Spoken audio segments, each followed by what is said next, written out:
अस्सलाम वालेकुम। Welcome to my channel voice over by Amna Shah. I hope कि आप खुश होंगे। कहानी शुरू करने से पहले आपसे रिक्वेस्ट है कि अगर आपको मेरा कंटेंट पसंद आता है तो प्लीज़ मेरे चैनल को सब्सक्राइब करें और लाइक करें। आइए कहानी का आगाज़ करते हैं। एक सुबह मैं तैयार होकर थाने पहुंचा तो पता चला कि साथ वाले गांव में कत्ल की एक वारदात हो गई है। मैंने कांस्टेबल फरीद खान को रवानगी की तैयारी का हुक्म दिया और इस वाक़े की इत्तला लाने वाले को अपने पास बुला लिया। इस बंदे का नाम इसाक था और वो इसी गांव का रहने वाला था जहां कत्ल की वारदात हुई थी। मज़कूरा गांव चक 84 कहलाता था। इसाक अधेड़ उम्र का एक सादालोक शख्स था। हाँ भाई, मैंने इसाक की आंखों में देखते हुए पूछा, कौन कत्ल हुआ है और किसने कत्ल किया है? जनाब, मैं ये तो नहीं जानता कि कातिल कौन है, वो उलझन ज़दा लहजे में बोला। मकतूल को तो जानते हो ना? मैंने कहा, इसी के बारे में कुछ बता दो। जी, वो थूक निकलते हुए बोला, जो बंदा कत्ल हुआ है उसका नाम मुश्ताक बाजवा है जनाब। मुश्ताक बाजवा करता क्या था? मैंने पूछा। खेती बाड़ी, उसने जवाब दिया।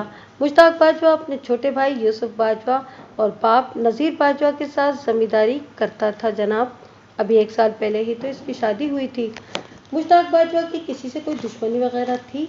मुझे इस बारे में कुछ पता नहीं, वो नफ़ी में गर्दन हिलाते हुए बोला। वारदात कत्ल किस जगह पर वाक़ हुई है? मैंने सवाल किया। मेरा मतलब है कि मुश्ताक बाजवा को किस मकाम पर कत्ल किया गया है? भैंसों वाले बाड़े में, उसने बताया। आजकल मवेशियों की चोरी बहुत वारदातें हो रही हैं। मुश्ताक बाजवा इसीलिए रात में बाड़े ही में सोया करता था। इसाक से सवाल जवाब का सिलसिला जारी ही था कि कांस्टेबल फरीद खान ने मेरे कमरे में आकर बताया, मलिक साहब, चक 84 जाने की तैयारी मुकम्मल है। थाने के बाहर टांगा आपका इंतज़ार कर रहा है। मैंने इस बात पर सर हिलाया और इसाक व फरीद के हमरा टांगे में बैठकर चक 84 की जानिब रवाना हो गया। चक 84 मेरे थाने से लगभग 1.5 मील के फासले पर वाक़ था और इस गांव तक रसाई हासिल करने के लिए एक छोटी सी नहर को अबूर करना पड़ता था। मज़कूरा नहर की चौड़ाई कमोबेश 30 फीट रही होगी। ये बच्चा नहर कहलाती थी और ये नहर अपने किनारों से भरी हुई मशरिक़ से मग़रिब की सिमत रवां दवा थी। जल्दी हम चक 84 पहुँच गए। वो सुबह का वक्त था, लेकिन माह जून का सूरज हर जी रूह को ये बावर कराने पर तुला हुआ था कि क़यामत की तैयारी कर लो, मैं अभी आसमान से तुम लोगों पर आग बरसाने वाला हूँ। जाए वकुआ यानी भैंसों वाला बाड़ा मकतूल मुश्ताक बाजवा के घर से मुत्तसिल था। इसकी 4 दीवारी की ऊंचाई 4 फीट या इससे चंद इंच ज़्यादा रही होगी। बाड़े के अहाते के अंदर 12 ज़रब 15 फीट का एक कमरा बना हुआ था जिसमें काश्तकारी से मुतालिक मुख्तलिफ हालात पड़े थे। इस अहाते की मशरक़ी दीवार के साथ एक कतार में चंद भैंसें अपनी खुलियों पर बंधी हुई थीं। मकतूल मुश्ताक बाजवा की लाश बाड़े के अकलौते कमरे के दरवाजे के सामने एक चरपाई पर पड़ी थी। मुझे बताया गया कि मकतूल रोज़ाना इसी जगह चरपाई डालकर सोया करता था। मैंने लाश का बग़ौर जायज़ा लिया। मुझे ये समझ में ज़रा सा भी दिक्कत महसूस न हुई कि मुश्ताक बाजवा को सोते में कत्ल किया गया है। अगर बवक़्ते कत्ल वो जाग रहा होता तो अपनी जान बचाने के लिए यकीनन मज़ाहमत करता और इसी कोशिश में उसके हाथ पांव ज़रूर ज़ख्मी होते, लेकिन ऐसा कुछ भी दिखाई नहीं दे रहा था। मेरे मुशाहिदे के मुताबिक सीने पर खंजर के वार करके उसे मौत के घाट उतारा गया था। इसकी छाती पर किसी तेज़ धार आले के मुत्तइद ज़ख्म मौजूद थे। मेरे तजुर्बे की रोशनी में ये महलिक वार किसी खंजर ही के हो सकते थे। बाद अज़्ज़ा मेरा ये ख्याल 100% दुरुस्त साबित हुआ। मैंने आलाए कत्ल की तलाश में पूरा बाड़ा छान मारा, मगर वो कहीं भी मुझे न मिल सका और न ही उसका सुराग। इसका वाज़ेह मतलब यही था कि कातिल जो कोई भी था, वो मुश्ताक बाजवा को मौत की नींद सुलाने के बाद आलाए कत्ल अपने साथ ले गया था या फिर बाड़े से बाहर कहीं फेंक दिया था। मैंने साथ आए हुए कांस्टेबल फरीद खान को हिदायत की कि वो जाए वक़ुआ की तफसीलात नोट कर ले और मैं खुद मकतूल मुश्ताक बाजवा के लवाहिकीन से पूछगछ करने घर में आ गया। मकतूल के बाप नज़ीर बाजवा ने मुझे बेड में बिठाया और ख़ुद भी मेरे सामने बैठ गया। वो इन लम्हात में गमोंदों की तस्वीर दिखाई देता था। जिस शख्स का 27-28 साला बेटा इस तरीके से मार दिया जाए, उसके दुख और तकलीफ का अंदाज़ा लगाना नामुमकिन नहीं है। नज़ीर, मैंने ठहरे हुए लहजे में मकतूल के बाप को मुखातिब किया। मुझे तुम्हारे जवान बेटे की इस तरह हलाकत का बहुत सदमा है। मैं मुश्ताक को वापस तो नहीं ला सकता, लेकिन तुमसे ये मेरा वादा है कि मैं मुश्ताक के कातिल को गिरफ्तार करके अदालत से बड़ी इबरतनाक सज़ा दिलवाऊंगा। मगर लम्हाती तवक्कुफ करके मैंने एक गहरी सांस ली, फिर अपनी बात मुकम्मल करते हुए कहा, मगर इसके लिए मुझे तुम्हारे भरपूर ताउन की ज़रूरत पेश आएगी। मुझसे ताउन करोगे ना? उसने ज़ख्मी नज़र से मुझे देखा और कमज़ोर सी आवाज़ में बोला, किस किस्म का ताउन थानेदार साहब? मैं जो भी पूछूं उसका ठीक ठीक जवाब देना। मैंने उसकी आंखों में देखते हुए कहा, जी ज़रूर। वो सर को अस्बाती जुम्बिश देते हुए बोला, आप पूछें जो भी पूछना चाहते हैं। तुम्हारे ख्याल में मुश्ताक को किसने कत्ल किया है? मैंने पूछा। मैं क्या बता सकता हूँ थानेदार साहब, वो गड़बड़ाए हुए लहजे में बोला, मुझे इस बारे में कुछ पता नहीं। किसी पर शक तो होगा, मैंने टटोलने वाले अंदाज में कहा। नज़ीर, पुलिस डिपार्टमेंट में तफ्तीश की गाड़ी शक के पेट्रोल से चलती है। जब तक तुम मुझे कोई इशारा नहीं दोगे मैं अपने काम को आगे नहीं बढ़ा सकूंगा। जनाब, मैंने मरकर खुदा के पास जाना है, वो खौफजदा लहजे में बोला। खामखा किसी पर शक का इजहार करके मैं खुद को गुनाहगार नहीं कर सकता। मुश्ताक की किसी शख्स से कोई दुश्मनी वगैरह थी? जी नहीं, उसने नफ़ी में गर्दन हिला दी। किसी से कोई झगड़ा हुआ हो? बिल्कुल नहीं थानेदार साहब, वो एक एक लफ्ज़ पर जोर देते हुए बोला। मुश्ताक बहुत ही खुश मिजाज और मिलनसार था। आज तक किसी से उसका लड़ाई झगड़ा तो क्या, छोटी मोटी नाराज़गी भी नहीं हुई। नज़ीर, तुमने अपने बेटे की लाश देखी है ना? जी देखी है, वो कमज़ोर सी आवाज़ में बोला। जिस तरह खंजर के मुत्तहिद वार करके तुम्हारे बेटे को मौत के घाट उतारा गया है, इससे तो यही जाहिर होता है कि कातिल उसके लिए अपने दिलो दिमाग में बेइंतहा गुस्सा और नफरत रखता था। मैंने वाज़ेह अंदाज में कहा, इस नौइयत का काम कोई दोस्त नहीं कर सकता। कातिल जो कोई भी है वो तुम्हारे बेटे का दुश्मन था। जनाब, मेरी बात का यकीन करें, वो भीगी हुई आवाज़ में बोला, मैं मुश्ताक के किसी दुश्मन को नहीं जानता। मुश्ताक कब से बाड़े में सो रहा था और ये बात किस किस के इल्म में थी? मैंने एक नए जाविये से कुरैत का अमल जारी रखा। जनाब, बात दरअसल ये है कि आजकल माल मवेशी की चोरी की बहुत वारदातें हो रही हैं। वो बड़े रसान से बताने लगा, इसलिए बाड़े में सोने का सिलसिला शुरू किया था। पहले ये ड्यूटी मुश्ताक का छोटा भाई यूसुफ अंजाम दे रहा था, लेकिन जब से मुश्ताक की बीवी मैके गई है, बाड़े में सोने की जिम्मेदारी मुश्ताक ने संभाल ली थी। मुश्ताक की बीवी खैरियत ही से मैके गई है ना? मैंने एक फौरी ख्याल के तहत पूछ लिया। जी सब खैरियत ही है, उसने मुबहम सा जवाब दिया। क्या चक 84 वालों को ये बात पता थी कि मुश्ताक आजकल बाड़े में सो रहा था? मैंने सवाल किया। और इससे पहले यूसुफ ये ड्यूटी दिया करता था? जी ये कोई ढकी छुपी बात नहीं, उसने कहा। नज़ीर, तुम्हें कब पता चला कि तुम्हारे बेटे को कत्ल कर दिया गया है? आज सुबह जी, सूरज निकलने से भी पहले, उसने बताया। हम अभी सोकर उठे ही थे कि दरवाजे पर दस्तक हुई। मैंने दरवाज़ा खोला तो सामने करमदीन खड़ा था। कौन करमदीन? मैंने चौंक कर इसकी तरफ देखा। करमदीन मोची, उसने जवाब दिया। करमदीन चक 84 ही में रहता है। करमदीन ने तुम्हें क्या बताया? मैंने इज़्तिरारी लहजे में पूछा। करमदीन फजर की नमाज पढ़कर मस्जिद से वापस आ रहा था तो उसने देखा एक आदमी बाड़े की दीवार फलांग कर बाहर निकला। नज़ीर बाजवा ने मेरे सवाल के जवाब में बताया। करमदीन को हैरत हुई कि वो कौन हो सकता है।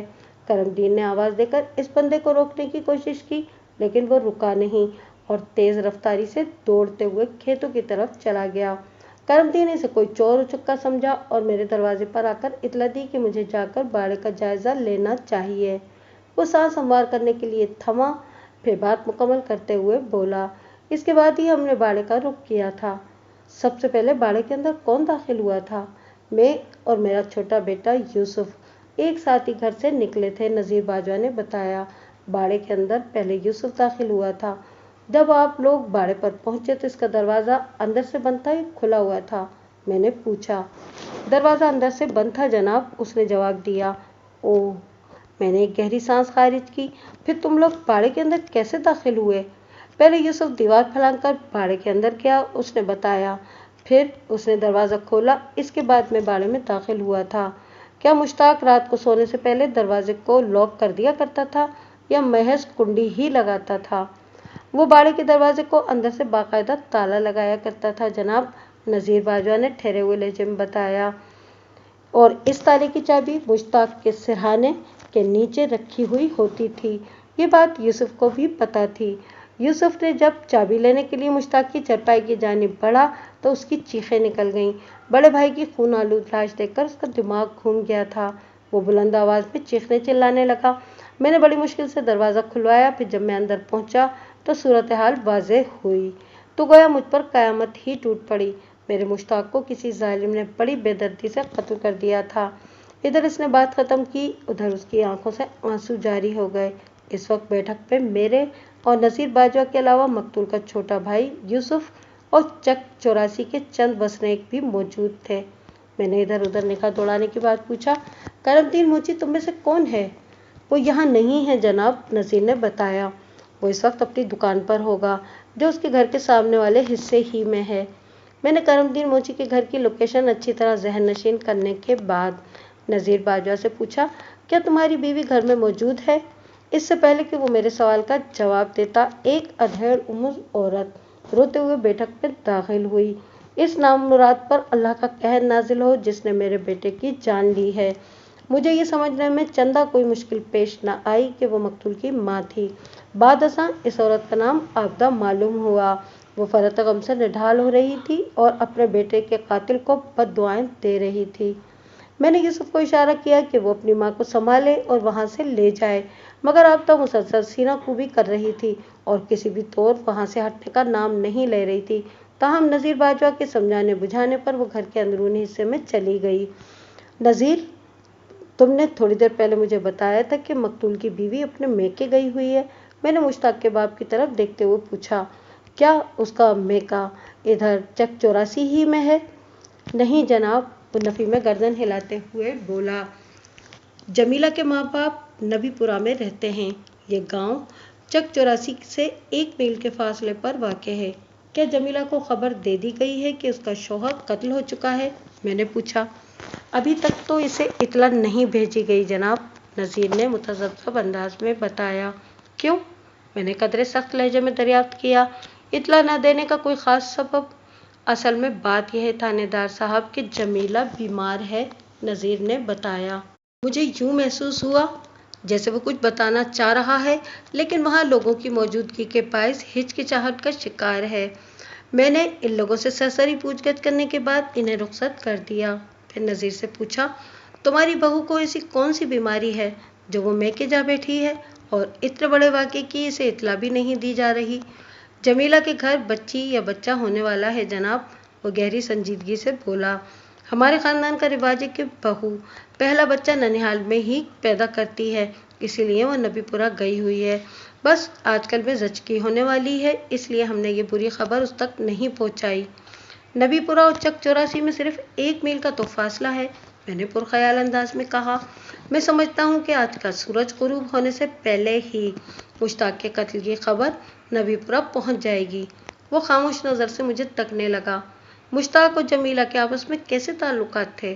میں نے سوالات کے سلسلے کو آگے بڑھاتے ہوئے پوچھا۔ میں سمجھا نہیں تھانے دار صاحب، وہ الجھن زدہ لہجے میں بولا۔ میرا مطلب ہے وہ پیار و محبت سے رہتے تھے یا ان میں اکثر لڑائی جھگڑا ہوتا رہتا تھا؟ میں نے وضاحت کرتے ہوئے کہا۔ ایسی کوئی بات نہیں جناب، وہ جلدی سے بولا۔ جمیلہ بہت اچھی لڑکی ہے، اس کی شادی کو ابھی 1 سال ہی ہوا ہے، لیکن ایسے لگتا ہے کہ جیسے وہ کئی برسوں سے اس گھر میں رہ رہی ہو۔ جمیلہ نے پورا گھر سنبھال رکھا ہے، مشتاق بھی اس کے ساتھ بہت خوش تھا۔ میں نے نذیر باجوہ سے مزید 3-4 سوالات پوچھے، پھر اسے فارغ کر کے باڑے کی طرف آ گیا۔ کانسٹیبل فرید خان اس دوران اپنی کارروائی مکمل کر چکا تھا۔ میں باڑے میں داخل ہوا تو وہ 2 چیزیں میری سمت بڑھاتے ہوئے سنسنی خیز لہجے میں بولا، یہ دیکھیں ملک صاحب۔ یہ کیا ہے فرید خان؟ میں نے مذکورہ دونوں چیزیں اس کے ہاتھ سے لیتے ہوئے سرسری انداز میں کہا، پھر بغور ان چیزوں کا معائنہ کرنے لگا۔ ان میں سے ایک لاکٹ تھا، چاندی کی زنجیر میں ایک خوبصورت عقیق جڑا ہوا تھا۔ یہ سرخ عقیق تھا جسے یقیق یمنی بھی کہا جاتا ہے۔ میرے محتاط اندازے کے مطابق یہ عقیق 15 की रात के करीब वजन का था और इसकी जड़ाई किसी माहिर सर्राफ के महारत का मुंह बोलता सबूत थी। दूसरी चीज चमड़े की एक चप्पल थी, मतलब चप्पल का एक पाँव। अपने साइज के एतबार से ये किसी 12-13 साल बच्चे की चप्पल का पाँव लगता था। इस चप्पल का नंबर 5 या 6 रहा होगा। फरीद खान, मैंने कांस्टेबल को मुखातिब करते हुए सवाल किया, ये दोनों चीजें तुम्हें कहाँ से मिली हैं? जनाब, ये मुझे इस दीवार के पास से मिली हैं। वो गली की जानिब वाली दीवार की सिमत इशारा करते हुए बोला। लगता है कि दीवार कूदते वक्त कातिल के पाँव से चप्पल का ये पाँव और गले से ये जंजीर गिर गई है। हाँ, ऐसा हो सकता है, मैंने पुरसोच अंदाज में कहा। अगर वाकई ये चीज़ें कातिल से ताल्लुक़ रखती हैं तो? जी, क्या मतलब? कांस्टेबल ने हैरत भरे लहजे में इस्तफसार किया। इस दौरान में नसीर बाजवा और उसका छोटा बेटा यूसुफ भी बाड़े में आ गए थे। मैं कांस्टेबल को जवाब देते हुए इन बाप बेटे की तरफ मुतवज्जा हो गया। ये चप्पल तो मुझे किसी 12 साल बच्चे की लगती है। फिर मैंने चप्पल का वो दायां पाँव और अकीक वाला चांदी का लॉकेट इन्हें दिखाते हुए पूछा, इन चीज़ों को पहचानते हैं आप लोग? ये इसी बाड़े में से मिली हैं। उन्होंने बारी बारी दोनों चीज़ों का अच्छी तरह जायज़ा लेने के बाद नफ़ी में गर्दन हिला दी। फिर नज़ीर बाजवा ने कहा, थानेदार साहब, हमारे घर में इस उम्र का कोई बच्चा नहीं। पता नहीं चप्पल का ये पाँव बाड़े में कैसे पहुंच गया और ये है किसका? यूसुफ बाजवा ने कहा, और ये जंजीर भी हम में से किसी की नहीं और ना ही हमने देखी है।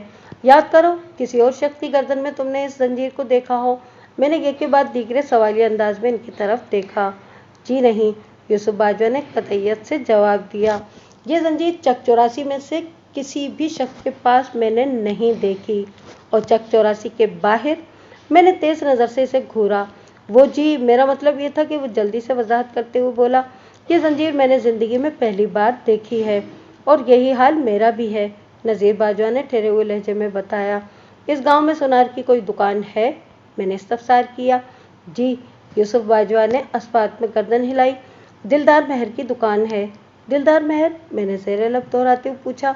क्या ये एक सर्राफ ही है या इसके अलावा कोई और भी ये काम करता है? जी, इस गांव में सिर्फ एक ही सुनार है और वह है दिलदार महर, नसीर बाजवा ने जवाब दिया। और चक 84 में मोची कितने हैं? मोची भी एक ही है, करमदीन। और इसी करमदीन ने आज सुबह तुम्हें इतला दी थी कि इसने बाड़े में से किसी बंदे को कूदकर बाहर खेतों की तरफ जाते देखा था। मैंने नज़ीर बाजवा के चेहरे पर निगाह जमाते हुए पूछा। जी हाँ, वो जल्दी से सर को असबाती जुम्बिश देते हुए बोला। मैंने नसीर बाजवा से दिलदार महर सराफ की दुकान का मेले वकूफ़ समझ लिया। फिर मकतूल मुश्ताक बाजवा की लाश की जानिब मुतवज्जा हो गया। किसी तेज धार आले के मुत्तहिद वार करके मुश्ताक बाजवा को इतनी बेदर्दी से मौत के घाट उतारा गया था कि उसकी लाश की हालत काफ़ी ख़राब हो चुकी थी। ऊपर से मौसम भी खासा गर्म हो रहा था। इस तपती हुई क़यामत खेज़ दोपहर में मुश्ताक की लाश को ज़्यादा देर तक खुले आसमान के नीचे रखना मुनासिब नहीं था। लिहाजा मैंने जल्दी से जाए वकुआ का नक्शा तैयार किया और मकतूल मुश्ताक बाजवा की कटी पिटी लाश को एक टांगे में रखवाकर पोस्टमार्टम के लिए ज़िलाई हॉस्पिटल भिजवा दिया। इसके बाद मैंने कांस्टेबल फरीद खान से कहा कि वो खोजी अल्लाह रखा को बुला लाए। फरीद खान यस्सर कहते हुए वहाँ से चला गया। मैंने यूसुफ बाजवा और उसके बाप से मज़ीद चंद सवालात की, फिर वहाँ मौजूद दीगर अफराद से पूछताछ करने लगा। चक 84 एक छोटा सा गाँव था और मुश्ताक बाजवा के कत्ल की खबर अब तक गांव के बच्चे के इल्म में आ चुकी थी। मैंने गांव के लोगों से मकतूल के चाल चलन के बारे में मुख्तलिफ सवालात किए और उनकी राय दरियाफ्त की। ज़्यादातर के ख्यालात के मुताबिक मुश्ताक बाजवा एक सुलह पसंद और अमन पसंद शख्स था और ये कि उसका कोई दुश्मन नहीं था। गोया में सरे दस्त इस कत्ल का मुहर्रिक जानने में कामयाब नहीं हो सका था। मुश्ताक बाजवा के कत्ल के सिलसिले में इंतहाई कार्रवाई मैंने मुकम्मल कर ली थी और अहम गवाहों के बयानात भी कलमबंद कर लिए थे। लिहाजा जैसे ही खोजी अल्लाह रखा बाड़े में पहुंचा तो मैंने उसे कांस्टेबल फरीद खान के हवाले करते हुए सूरत हाल और उसकी माहिराना सलाहियत की ज़रूरत से आगाह कर दिया। मैंने चमड़े की चप्पल का वो पाँव उसकी तरफ बढ़ाते हुए कहा, यह मुझे जाए वारदात से मिला है। इसकी मदद से तुम अपनी महारत को इस्तेमाल करते हुए कातिल का खोज लगाओ और मैं तुम्हें अपनी जेब खास से इनाम दूंगा। अल्लाह आपका भला करे मलिक साहब, वो चप्पल के पाँव को ऊपर नीचे से देखते हुए बोला। समझ लें कि आपका काम हो गया। ऐसे कैसे समझ लूं कि काम हो गया? मैंने चौंक कर उसकी तरफ देखा। कुछ करके तो दिखाओ चाचा। मेरी बात का जवाब देने से पहले उसने जमीन का बगौर जायजा लिया। इस वक्त हम ऐन उस मकाम पर खड़े थे जहां करमदीन मोची के मुताबिक उसने एक शख्स को बाड़े की दीवार फलांकर खेतों की जानिब फरार होते देखा था। मलिक साहब, मैंने कातिल का खुरा पकड़ लिया है, अल्लाह रखा ने सरसराती हुई आवाज में ऐलान किया। वो बंदा यहाँ से निकलकर खेतों की तरफ गया है। खोजी अल्लाह रखा खासा होशियार आदमी था। गोया उसने करमदीन मोची के बयान की तस्दीक कर दी थी। वो चप्पल वाला पाँव मेरी जानिब बढ़ाते हुए बोला, यह आप रख लें, मुझे अब इसकी ज़रूरत नहीं, लेकिन ठहरें। लम्हाती तवक्कुफ करके उसने गहरी सांस ली, फिर बाड़े की अंदरूनी सिमत देखते हुए बोला, मैं अपने काम का आगाज़ वहाँ से करूँगा जहाँ बंदा कत्ल हुआ है। चाचा, मैं तुम्हें फ्री हैंड देता हूँ, तुम्हारा जहाँ से दिल चाहे और जैसे दिमाग कहे तुम अपना काम करने के लिए आज़ाद हो। मैंने चप्पल का पाँव एक ठेले में डालते हुए कहा, और मेरा ये कांस्टेबल फरीद खान भी तुम्हारे हवाले है। मुझे आज शाम से पहले पहले कातिल तक रसाई चाहिए। तो मेरी बात समझ रहे हो ना? जी चंगी तरह समझ रहा हूँ मलिक साहब, वो गहरी संजीदगी से बोला। मैंने अल्लाह का नाम लेकर काम शुरू कर दिया है और सोनारा भी मुझे मंजिल तक भी पहुँचाएगा। अगर मैं आज का सूरज ग़ुरूब होने से पहले आपको कातिल तक रसाई ना दिलवा सका तो कम से कम इस बदबख्त का सुराग ज़रूर लगा लूँगा। ये मेरा आपसे वादा है। ठीक है, तुम अपना काम करो और मैं अपना काम करता हूँ, मैंने सरसरी अंदाज में कहा। आज शाम थाने में मुलाकात होगी इंशाअल्लाह, वो बड़े एतमाद से बोला। मैं बाड़े से निकलकर करमदीन मोची की दुकान की जानिब बढ़ गया। करमदीन की उम्र 60 से ज़्यादा थी। वो गहरे सांवले रंग का मालिक एक दुबला पतला शख्स था। मुझे अपनी दुकान में दाखिल होते देखकर वो यकलख्त उठकर खड़ा हो गया और दोनों हाथ बांधकर मुझे सलाम करने के बाद बोला, माई बाप, मुझे हुक्म दिया होता मैं खुद चलकर आपके पास खिदमत में हाजिर हो जाता। अगर तुम्हें इतना ही एहसास होता तो दूसरे लोगों की तरह तुम भी जाए वकुआ के आसपास ही मंडलाते दिखाई देते, मैंने कदरे तंदिया अंदाज में कहा। जबकि इस वाक़े की इतला तुम ही ने नज़ीर बाजवा को दी थी। आप ठीक कहते हैं सरकार, वो एक मूढ़े को कपड़े से झाड़ते हुए मिन्नत रेज लहजे में बोला। मुझे मुश्ताक बाजवा को पेश आने वाले वाक़े का पता चल चुका है और मैं सुबह वहाँ गया भी था।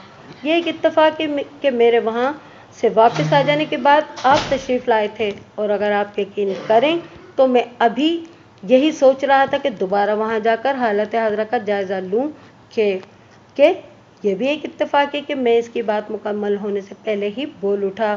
तुम्हारे ऐसा सोचते ही मैं तुम्हारी दुकान पे चला आया है ना? जी जी, वो जल्दी से सर को असबाती जुम्बिश देते हुए बोला। आप बिल्कुल ठीक कह रहे हैं, आप तशरीफ़ रखें। मैं मूड़े पर बैठ गया। उसने कहा, आप बैठे, मैंने आपके लिए लस्सी पानी का बंदोबस्त करता हूँ। मैंने किसी तकल्लुफ़ से काम न लेते हुए उसे ऐसे बंदोबस्त से रोकने की कोशिश नहीं की। सच्ची बात तो यह है कि इस वक्त मुझे शदीद नौयत की प्यास महसूस हो रही थी। पिछले 1.5-2 घंटे से मैं चिलचिलाती धूप में तहकीक और तफ्तीश में लगा हुआ था। ठंडी ठार दिल बहार लस्सी का एक गिलास हलक से उतारने के बाद मैं करमदीन मोची की जानिब मुतवज्जा हो गई। करमदीन, मुझे पता चला है कि आज सुबह तुमने नज़ीर बाजवा का दरवाज़ा खटखटाकर उसे एक सनसनीखेज़ इत्तला दी थी। मैंने उसकी आंखों में देखते हुए पूछा। जी, मैं इस वक्त मस्जिद से फजर की नमाज़ पढ़कर वापस आ रहा था तो मैंने एक आदमी को नज़ीर बाजवा के बाड़े की दीवार फलांकर बाहर निकलते देखा था। करमदीन, जब तुमने इस बंदे को बाड़े की दीवार को फलांकर बाहर आते देखा तो फिर तुमने इसे पकड़ने की कोशिश क्यों नहीं की? मैंने चुपते हुए लहजे में इस्तफसार किया। नज़ीर बाजवा को इत्तला देना ज़्यादा ज़रूरी था या इस बंदे को काबू करना? सरकार, मैंने पहले वही कोशिश की थी जो आप फरमा रहे हैं, वो ठहरे हुए लहजे में बोला। यानी तुमने इस बंदे को पकड़ने की कोशिश की थी? जी बिल्कुल, वो इस बात में सर हिलाते हुए बोला, लेकिन मुझे इस मकसद में कामयाबी नहीं हुई। वो बंदा किसी छलावे की मानिंद खेतों में गायब हो गया था। इसकी वजह कता कोई हुलिया वगैरह? मैंने बदस्तूर टटोलने वाले अंदाज में पूछा। कद काट कुछ तो तुमने नोट किया होगा जनाब, वो मायनाखेज अंदाज में बोला। उसने मुंडासा बांध रखा था, इसलिए मैं उसका चेहरा नहीं देख सका। लेकिन कदकाठ और जिसामत देखकर मुझे ऐसा लगा कि वो खुशियाँ है। खुशियाँ? कौन खुशियाँ? मैंने चौंके हुए लहजे में इस्तफसार किया। अब दंगर चोर खुशियाँ जनाब, वो इंकिशाफ अंगेज लहजे में बोला। उसका असल नाम खुशी मोहम्मद है, लेकिन इलाके में वो खुशियाँ डंगर चोर के नाम से मशहूर है, यानी मवेशी चोर। ओह, मैंने एक गहरी सांस लेकर कहा और एक निहायत ही अहम सवाल पूछा। करमदीन, क्या तुमने इस बंदे के पाँव को भी देखा था? जी मलिक साहब, वो पाँव से नंगा था, इसने बताया। मेरा मतलब है कि उसने जूते नहीं पहन रखे थे। वो एक पाँव से नंगा था या दोनों पाँव से? मैंने थैले की जानिब हाथ बढ़ाते हुए पूछा। दोनों पाँव से, उसने जवाब दिया। इसीलिए मुझे यकीन है कि वो खुशियाँ डंगर चोर ही होगा। खुशियाँ इसी तरह चेहरे पर मुंडासा बांधकर और नंगे पाँव मवेशी चोरी करता है। क्या तुमने खुशियाँ को देख रखा है? मैंने सवाल किया। जी नहीं, उसने नफी में गर्दन हिला दी। चक 84 के किसी और वसनीक ने इसे देखा है? नहीं जनाब, आज तक किसी ने खुशियाँ को नहीं देखा, उसने बताया। लेकिन उसकी दहशत हर तरफ फैली हुई है। जब आज तक किसी शख्स ने उसे नहीं देखा, तो फिर ये कैसे पता चला कि उसका नाम खुशियाँ यानी कि खुशी मोहम्मद है? बताओ मुझे, मैंने कदरे सख्त लहजे में उससे कहा। अगर आज सुबह तुमने खुशियाँ ही को नज़ीर बाजवा के बाड़े से निकलकर फरार होते देखा है, तो फिर इस डंगर चोर ने इन लोगों के मवेशी चोरी क्यों नहीं की है? वो मुश्ताक बाजवा को कत्ल करके क्यों चला गया? ये तो मुझे नहीं पता जनाब, वो मुस्किन सी सूरत बनाकर बोला। और जो तुम्हें पता है, अगर इसमें तुम्हारी कोई बात गलत निकली, तो फिर मुझसे किसी रूह रियायत की तवक्को नहीं रखना, मैंने धमकी आमेज अंदाज में कहा। उसके चेहरे का रंग उड़ गया। वो रोनी सूरत बनाकर बोला, मैंने आपसे कोई झूठ नहीं बोला थानेदार साहब। अगर मेरी कोई भी बात झूठी साबित हो, तो जो काले चोर की सज़ा वो मेरी सज़ा। ठीक है, सच झूठ का फैसला वक्त करेगा, मैंने उसकी आंखों में झांकते हुए कहा। मुझे ये बताओ कि ये जूते बनाने का काम तुम कितने अरसे से कर रहे हो? सरकार, खानदानी मोची हूँ, ये काम बाप दादा से विरसे में मिला है, उसने बड़े फख्र से बताया। अपने काम को पहचानते भी हो? जी सरकार, उसने इस बात में जवाब दिया। मैं अपने हाथ के बने हुए जूते को 10 साल बाद भी देखते ही पहचान लेता हूँ। ठीक है, मैं अभी तुम्हारा इम्तहान लेता हूँ। ये कहते हुए मैंने कपड़े के थैले में से चप्पल का वो पाँव निकालकर उसकी जानिब बढ़ा दिया, जो नज़ीर बाजवा के बाड़े में से मिला था। करमदीन मोची ने मस्कुरा चप्पल को घुमा फिरा कर देखा, फिर बड़े एतमाद से बोला, ये चप्पल मेरे हाथ की नहीं बनी हुई। लेकिन वो बोलते बोलते रुक गया, तो मैंने इस्तरारी लहजे में दरियाफ्त किया, लेकिन क्या करमदीन? इसने मेरे सवाल का जवाब देने की बजाय उल्टा मुझसे सवाल कर डाला। सरकार, आप क्या समझते हैं ये चप्पल कितनी उम्र के इंसान की होगी? यही कोई 12-13 साल के बच्चे की, मैंने जवाब दिया। फिर उलझन ज़दा अंदाज में इसे तकने लगा। जी, इसके साइज से तो यही लगता है, वो सोच पे डूबे हुए लहजे में बोला। लेकिन मैं कुछ और ही सोच रहा हूँ। तुम क्या सोच रहे हो करमदीन? मेरा तजुर्बा बताता है कि ये किसी बड़े शख्स की चप्पल का पाँव है, वो बदस्तूर गंभीर अंदाज में बोला। कोई ऐसा शख्स जिसका कद बहुत छोटा हो और हाथ पाँव भी किसी 12-13 साल के बच्चे के बराबर हों। और ये बात मैं चप्पल की बनावट को देखकर कह रहा हूँ। मैं गहरी सोच में डूब गया। करमदीन की बात में वजन था। मैंने अपने बुजुर्गों से सुन रखा था कि तजुर्बा किसी कसौटी का मोहताज नहीं होता, और तजुर्बे का कोई नमूल बदल भी नहीं होता। करमदीन की तजुर्बेकार निगाह जो कुछ कह रही थी, उसके दुरुस्त होने के कवी इम्कानात थे। अचानक करमदीन की आवाज़ ने मुझे चौंका दिया। सरकार, आपको ये चप्पल कहाँ से मिली है? नज़ीर बाजवा के बाड़े में से, मैंने साफ गोई का मुजाहरा करते हुए बताया, जहाँ नज़ीर का बड़ा बेटा मुश्ताक बाजवा कत्ल हुआ है। अब तो मेरा यकीन और भी पुख्ता हो गया है थानेदार साहब, वो गहरी नज़र से मुझे देखते हुए बोला। क्या मतलब? मैंने पूछा। मुश्ताक बाजवा के कत्ल में खुशियाँ डंगर चोर ही का हाथ है, वो सरसराती हुई आवाज़ में बोला। मैंने कुरेदा, तुम ये बात इतने वसूख से किस तरह कह रहे हो? इसका कोई सबूत है तुम्हारे पास? जनाब, खुशियाँ डंगर चोर एक दुबला पतला और पस्ता कामत शख्स है, जो अपनी जिसामत से 14-15 साल का लड़का लगता है, वो वजाहत करते हुए बोला। इस साइज की चप्पल वही पहन सकता है। लेकिन तुमने तो कभी खुशियाँ को देखा ही नहीं, मैंने तंजिया लहजे में कहा। इसके बावजूद भी तुम्हें उसके हुलिया और कदकाठ का बखूबी इल्म है। वो जी, मैंने खुशियाँ डंगर चोर के बारे में जो कुछ सुन रखा है वही बयान कर रहा हूँ, वो लजाजत आमेज अंदाज में बोला। लेकिन कानून सुनी सुनाई बातों पर यकीन करके मामलात को आगे नहीं बढ़ाता करमदीन, मैंने एक एक लफ्ज पर जोर देते हुए कहा। ये ठीक है कि पुलिस की तफ्तीश की गाड़ी शक के पेट्रोल से चलती है, लेकिन शक में भी वजन की ज़रूरत तो होती है ना। ठीक है सरकार, आप अपने काम को ज़्यादा बेहतर अंदाज में समझते हैं, वो जल्दी से बोला। मुझे तो जो पता था वो मैंने आपको बता दिया। सिर्फ मैं ही नहीं, तुम भी अपने काम को बहुत अच्छी तरह समझते हो करमदीन, मैंने सताइशी नज़र से उसकी तरफ देखते हुए कहा।